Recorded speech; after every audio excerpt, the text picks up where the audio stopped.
ಆಸೆಯೇ ದುಃಖಕ್ಕೆ ಮೂಲ. ನಾವು ಹುಟ್ಟಿರುವುದೇ ಒಂದು ದುಃಖಕ್ಕೆ ಕಾರಣವಾಗಿದೆ.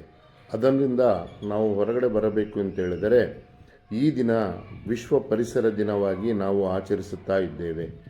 ಜೂನ್ 5 ವಿಶ್ವ ಪರಿಸರ ದಿನ.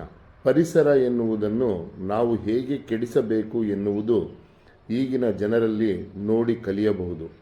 ಬೇಕಾದಷ್ಟು ಉಪಯೋಗಕ್ಕೆ ಬಾರದ ಪ್ಲಾಸ್ಟಿಕ್ ವಸ್ತುಗಳನ್ನು ಬಳಸಿ ನೈಸರ್ಗಿಕವಾಗಿ ಬೆಳೆತಕ್ಕಂಥ ಹೂವು, ಹಣ್ಣು, ಹಂಪಲಗಳನ್ನು ತಿನ್ನದೆ ನಾವು ಪ್ಲಾಸ್ಟಿಕ್ ಪ್ಯಾಕೇಜಿನಲ್ಲಿ ಬಂದಿರತಕ್ಕಂಥ ವಸ್ತುಗಳನ್ನು ತಿಂದು ಪರಿಸರಕ್ಕೆ ಅವನ್ನು ಒಗೆದು ಪರಿಸರಕ್ಕೆ ಹಾನಿ ಮಾಡಿ ನಾವು ಯಾವುದೇ ಒಂದು ಉದ್ದೇಶವನ್ನು ಸಾಧಿಸ್ತಾ ಇಲ್ಲ.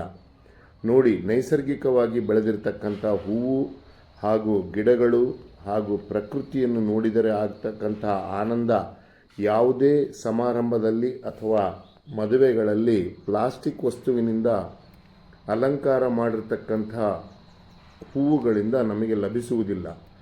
ನಾವು ಇದರಿಂದ ಹೊರಬರಬೇಕು ಎಂದರೆ ಕರುಣೆಯನ್ನು ಮುಖ್ಯವಾಗಿ ಹಂಚಬೇಕು, ಪ್ರೀತಿಯನ್ನು ಕೊಡಬೇಕು. ಅದರಿಂದ ನಿಸರ್ಗವನ್ನು ಕೂಡ ಉಳಿಸಬಹುದು. ಧನ್ಯವಾದಗಳು.